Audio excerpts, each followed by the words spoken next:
Hi, and welcome to Richard Rossi Live. I'm really thrilled to have a fascinating woman, Carla Jackson, who has birthed or started this vision of an award ceremony. Now, this is kind of like the Oscars, the Grammys, the Pulitzers. It's all in one because it's not just film awards or not just literature awards. It's not just comedy. It's honoring all these areas from a faith-based perspective. The Red Letter Awards, the event's coming up, by the way, next month. It's September 16th, I believe. Yes, but yes, it is. She is the founder. And Carla Jackson, tell us about you first, because I always like to see the person behind the vision. Tell us a little bit about you. Well, oh Lord, I'm crazy. Not medicated crazy, just crazy. You know what? People that do great things are unconventional and looked at as crazy by the normies. I call the normies. So the normie crazy, the crazy norms, as I call it. But yeah, and we all have a path that God, shares with us when we're young. With me, the devil tried in the womb of my mother. Mm-hmm. She died on my birthday, having me. So couldn't steal the life then, but he tried, because at 3, he tried again. And this time he tried by hot water. I ended up scalding my skin with hot water by mistake, and the skin fell off, and I died and came back. So you had some very bad burns then. 3rd degree. Wow. 3rd degree. Yeah, I had, and because my skin tone was not like the rest of my family, they couldn't use my family. So they had to cut the other side to put on the other side. So I was like a big, beautiful, wounded child. Oh. And so, so he tried again. And then he tried again with my voice. This is what I tell people. Devil, when you are meant for something great in God, the devil will not stop. And he tried again. And I have a trick here. I swallowed my retainer and it got caught up in my pipe. So that cut my throat open to get it out. Those are the first 3 things he tried before the age of 12. Wow. That should tell you. And I'm like, I haven't done anything yet. Wait, why don't you wait till I do something? Now, the Red Letter Awards, and by the way, for those of you watching, go to redletterawards.com to get more information. But the Red Letter Awards coming up next month is showcasing creativity. And God's the creator. Our creativity is a part of God's creativity. So knowing myself, having the traumas and dramas in my childhood as well, the arts were something that is powerful for healing and for an outlet. Were you drawn to the arts growing up as something that helped you, Carla? Yes. My mother named me Carla. It was after a flute player. Oh. And so in school, I played flute. I did everything, band, this, that. Oh. So I got into music. I was always in music and sung in the choir, always in something to do with whatever. And here's the point I tell people: we never know our true giftings until you met with death. And what I mean by that, I remember my grandmother setting me down and saying these words to me. She goes, "You think that you're all just music. You think you're all just this. You haven't even scratched the surface of who you really are." I go, "What are you talking about?" She goes, "You are a storyteller. You are funny. You have all these gifts. God does not give partial gifts. He gives the whole kabang. You guys just chooses not to use them. When are you going to wake up and use all the gift God gave you to glorify him?" And that's started way back then. But as every good girl like me, I walked away from God earlier on because I wanted to see how the other side lived. So I did. And I tell people that all the time. I walked away. I walked away all the time. It's like, yeah, okay, let's see how the devil lives. I mean, I got into cult groups, but let me tell you, and this is for anybody who thinks about joining a cult group or who thinks about another religion. Let me give you a clue. When they ask you, are you ready to join? Ask the questions I ask. I'll join if your God can walk on water, can feed 10,000 with a loaf of bread, a couple of fish, can heal the sick, raise the dead, heal the blind. All these things my God that I left did. Now, if your God can't beat that God, why would I join your religion? Those are some great questions. It reminds me where, remember when Elijah confronted the prophets of Baal? And it was like a power encounter of who's God had the power. You remember that story? Thank you. And so that's what I tell people. And they kept asking me, well, no, he can't do this. So then if yours can't beat what I left, why would I join something less? Because that means he didn't rise from the dead. You mean he didn't die for my sins? He didn't love me enough to, no, that's a bad God. Can't do that. Gotta go.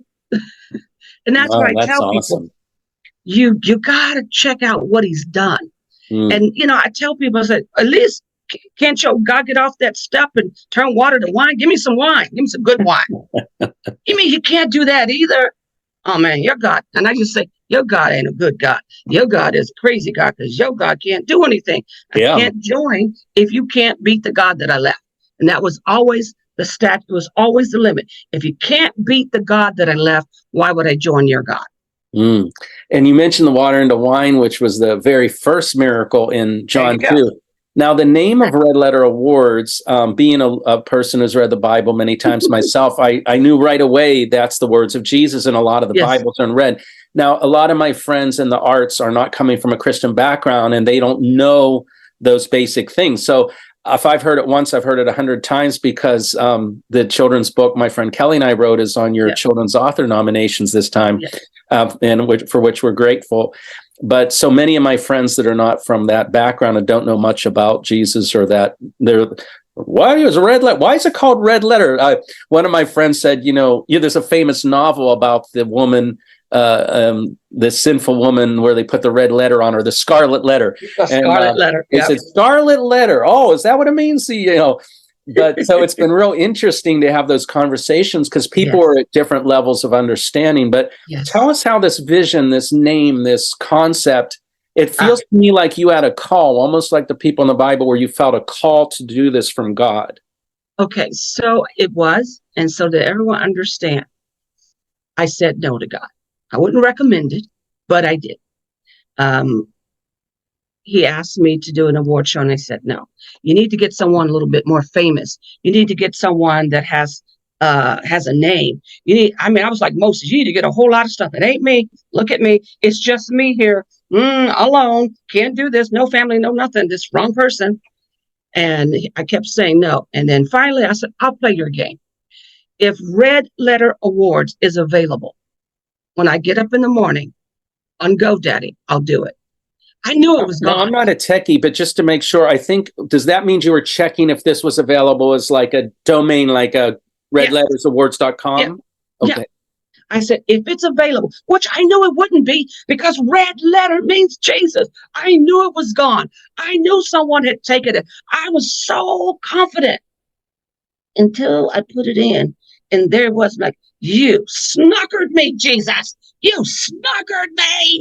You knew it was there. And I was like, man, not again. Man, he cornered you, he boxed you. The thing is, though, Carla, I actually like the fact you said no. Now some of my church friends are going to be mad at me, but I like the fact you said no at first, and I'll tell you why. When in many of the biblical stories, I've noticed that every great man or woman of God called to something, resist at first. For example, remember Moses, when he said to confront Pharaoh and say, let my people go. What did he say? He said, I'm inadequate. I can't speak. I'm not eloquent. Exactly. Who would be better is my brother Aaron. He's the talker. He's the guy, right? Yes. And, I relate to your story because every time I felt a calling by God to do something, I have felt inadequate and I've resisted it. And I've even thought, related to Jonah, you remember when he called him to go preach to Nineveh and he runs the other way? Yep. Great fish swallows him up and spits him back on the land. In fact, I was out here at a swimming pool at the house of an Olympian swimmer. And, I had on my shades and I was smoking a cigar. This was a few years back. And a prophetic woman came up to me, LaTanya Brittman, one of my dearest friends. And I'd never met her. And she came up to me and she said, excuse me, I have a word for you. Do you mind if I give it to you? And it was all about how I had been resisting and running from the call of God, and that I was burned out and that God was not done with me and I still had things to do. And So, even Joseph Campbell, who teaches on the myths and the screenwriting, Yep. outline, the great stories, he says that in almost every great story where someone's called, they resist at first, like Luke Skywalker doesn't want to go and fight Darth Vader, So what turned you around? Was it that the name was available, that started to get you to say, okay. No, I mean, I couldn't go back on my word. I can't. So I'm like, oh man. But what really sunk me was God said, I need you to go and watch a couple of shows. Mm-hmm. First, I want you to watch this show. And I've always watched this award show. And I want you to close your eyes. So I would close my eyes. And I opened my eyes and I started to cry because now I was seeing through God's eyes. And he goes, heaven is not all black. Mm-hmm. This does not represent heaven. Then I went to another award show. This is not heaven. Jesus did not come down to separate you guys. He came down to bring you together. But however, I want everybody to listen. Sunday at 11 o'clock is the most segregated time and day of the week. And we did that to ourselves. Jesus didn't do it. God didn't do it. The Holy Spirit definitely didn't do it. We did it. So then I started crying because I realized that we were separate. But what was even worse is that they had things for music and they had things for film, but nothing else. They didn't have anything else. What about the authors? What about the children, writers? What about the categories of faith that is laid out in the Bible? None of it. We have the whole Bible and none of it was there. He says, I want the complete body to be celebrated. That is why. Wow. I like what you said about the separation, because that has been grieving my heart since I was a student at Liberty University way back. And I could not believe in some of the South and some of the churches, even the mega churches, how in some cases, some of the white mega churches were arguing over accepting African-American members. And you read in Revelation, every tribe, every kindred, every tongue is in unity. That is one of the reasons why when I opened the award show, the one thing that the Lord said is that you are always open with the Lord's Prayer. And every tongue will sing. Every nation will sing. Eventually, you will start to see on stage different nationalities, different languages, all singing the Lord's Prayer. It's the only thing that he gave us. And if you understand it, you'll know how powerful it is when you sing it. I want to invite people to come to the event. I know it's tickets are going and people are buying tickets. Are there still some tickets left that people There are still tickets left. You can go to redletterawards.com. Eventbrite is where it's going. You cannot get it at the theater. You have to get it online. Okay. Eventbrite or redletterawards.com. Eventbrite or redletterawards.com. Now, forgive me if I mess this up, but I think it's the 16th of September, a Saturday night. Am I remembering correctly on that? It's absolutely Saturday, September the 16th in Lebanon, Tennessee at the Capitol Theater. And that's in the Nashville area, right? That's about 25 or 20 minutes outside of Nashville. Okay. Well, tell us about the Capitol Theater. Now, if I recall right, Carla, you started this in Los Angeles about 4 years ago. Yes. But then you felt drawn to do this in Nashville. Am I recalling that? It's like this. A year ago in August, I got fired from my job for 16 years I've been at. Mind you, they should have fired me many, many times because people come and said, God told us to come here and pray. So I start praying for these people. They could have fired me for that. They never did. Should have, but I you know me. You won't pray, we'll pray right here, right now. I ain't got a problem. I don't care where I'm at. We're praying. We're bringing it in. Always, I'm never going to stop. So I got fired from my job for 6 years. That was the hardest. I've never gotten fired, never gotten laid off. And at that moment, I was speaking to a pastor in Tennessee named Ben Graham. Mm-hmm. And he had said to me, you're facing so much in California. He said, the one thing I can tell you about Tennessee is the Christians will show up, the Christians will show out, and they will be there because they are really godly and they love things about God. You move it here, we will do this. And it'll be bigger and better every year. Let's make it a home in Tennessee. Mm. What Ben did not know is that God was already talking to me about moving it. I was hoping to move it to my home state of Oklahoma first. Mm-hmm. But then God had another plan, Tennessee. And I'm going to tell you why. Tennessee right now, film industry, Christian films is there. Christian music is there. Mm-hmm. Christian music, gospel country, bluegrass, all that is there. And Christian radio and Christian comedians. They're all moving there. Wow. It's there. And what's not there is the studios. The studios being built in Georgia. Some's being built in Florida. The biggest in Dallas. It's going to surround the whole area. So Hollywood is going to lose out because everything of God that we're going to build is there. Outside of California, out of the reach of Hollywood. Because God don't want nothing to do with them. Because he wants us to do it for ourselves. And I keep telling this to Christian, stop looking to Hollywood to do your movies. Do them yourself. Or they will influence your movies. Or your and books. then you have the creative control. And yes, if you don't have the final cut and the creative control of your work, you have nothing. I would never give that up. I would never give that up. And that's really interesting how you were led there and took that step of faith. Now, the Capitol Theater looks like a really beautiful theater, and that has some history to it. I don't know it. I'm going to be honest. Ben got it. Graham, thank you. Got nothing to do with it. He did all that work. I'll do the other side. I'm moving there, people, to Tennessee. I'll be there on the 30th or the 31st in Tennessee. So I actually get to see it and walk the grounds out. I'm fortunate in that way because it's just me. And I'm just going to take a giant leap of faith and do it because I also would like to write movies and books and all that. And the movies that I'm doing is deeply Christian. Now, when I mean deep, we're going back. We're going back when women didn't sit on the pews. Women were out in the fields. I'm talking about out slaving for Jesus. I'm talking about ripping, throwing Bibles at people. And I'm talking about old time. We're talking about the Holy Spirit going, yeah, you think you know, let me show you my God. I'm talking, don't get me started with that one. We're talking women who back in, and people don't know this about American women.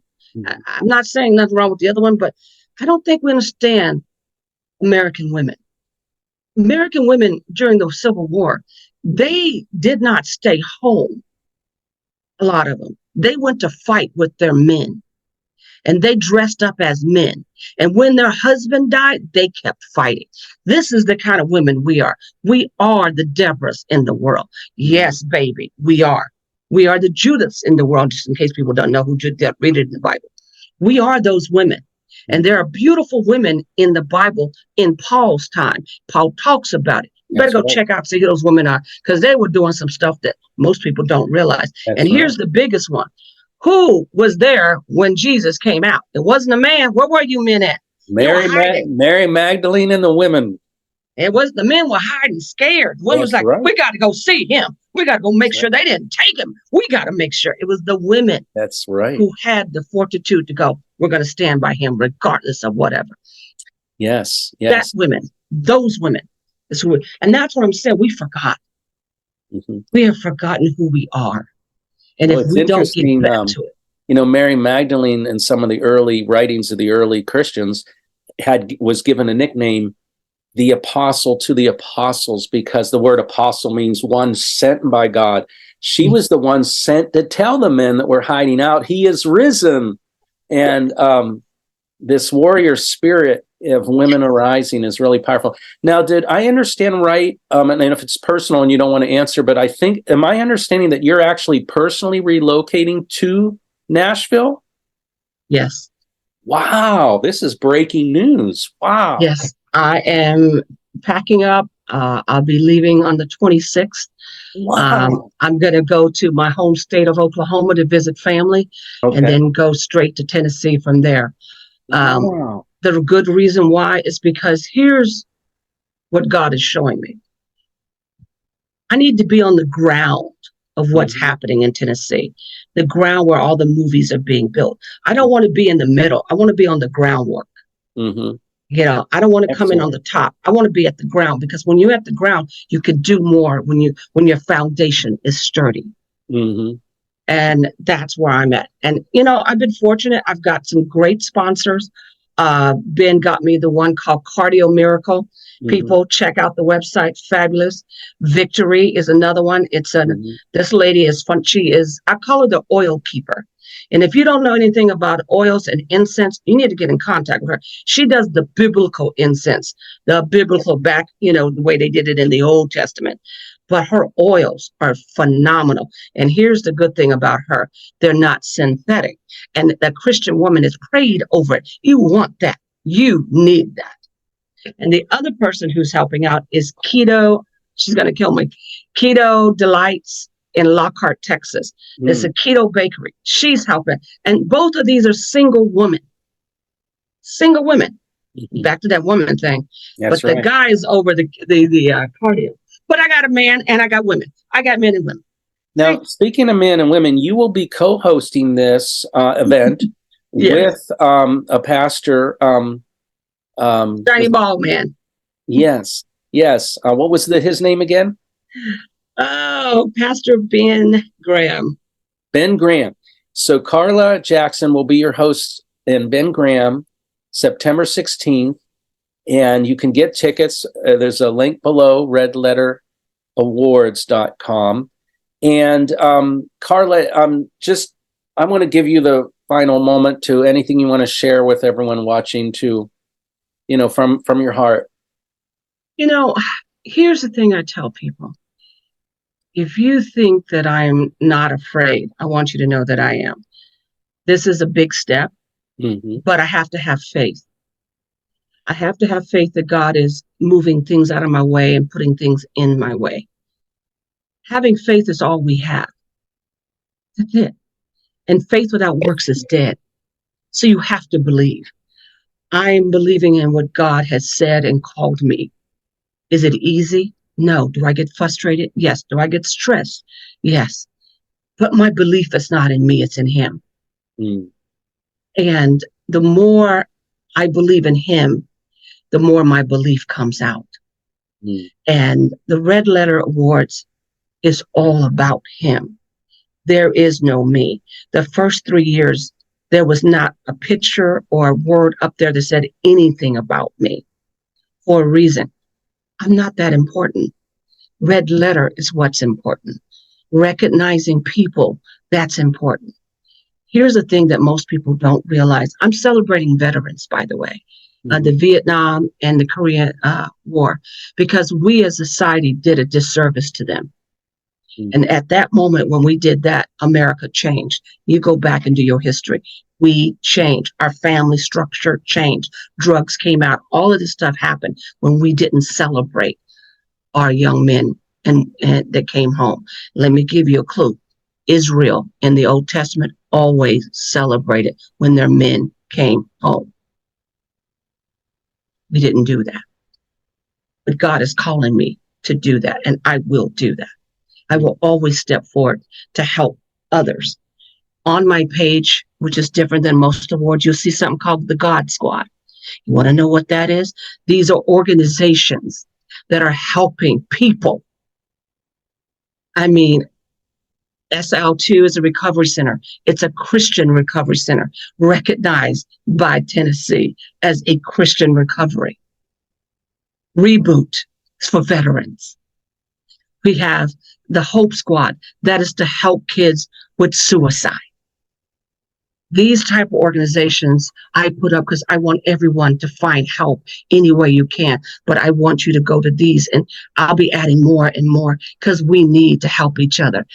As a Christian, I have been disappointed in us because we would give to anything else than to give to each other. And Jesus was the biggest sacrifice for us, but yet we will give to others before we help each other. That to me is sad.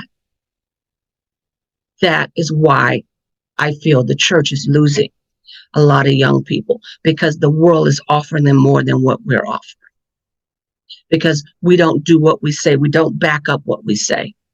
We're too flaky in our words. Remember the word cold or hot. In the middle, he spits out one or the other. That's what he says, one or the other. We are better than this. Christians going to have to figure out how to come together, not only with arts in the grocery stores. We're going to have to figure out how to get our supplies, meats. Stop going to these supermarkets. Start going strictly to the packing houses. Get some fresh. There are Christians' meat houses. We are going to have to find out how to survive and how to help each other. This is what being a disciple of Christ is. How can you say you love Christ but won't help your neighbor? How can you say you love your sister but deny her help? I don't understand. This is not the church I'm coming back to, is not the church I left. The church I left helped everybody. Mm-hmm. No matter the skin color, no matter how much money you had, you didn't need a membership. They just opened up your arms and helped. No matter, my grandmother was a leading in that. Mm. I did not know when I left that the church wasn't going to be the same. The church I see today is nothing compared to what it used to be. No, it's fallen a long way from that. And well, one thing you are not is lukewarm. You are passionate, you are on fire, and when there's a fire, you don't have to advertise it. People want to see a fire. So I want to encourage all of you now to go to redletterawards.com. There'll be a lot of entertainment, faith-based comedians, singers, different people performing, some special surprise guests. And I just want to thank you for being here today, Carla. And I want to mention one more thing. Yes. One more. That day, it's also the Feast of Trumpets, which is known as Rosh Hashanah. Oh, I will be having a shofar blown that day. Oh. And I also will have most amazing messianic, beautiful woman who's going to sing the blessings at the end. But she has a new song called Rise Up. She is going to sing it. And not only that, I'm not finished. One more.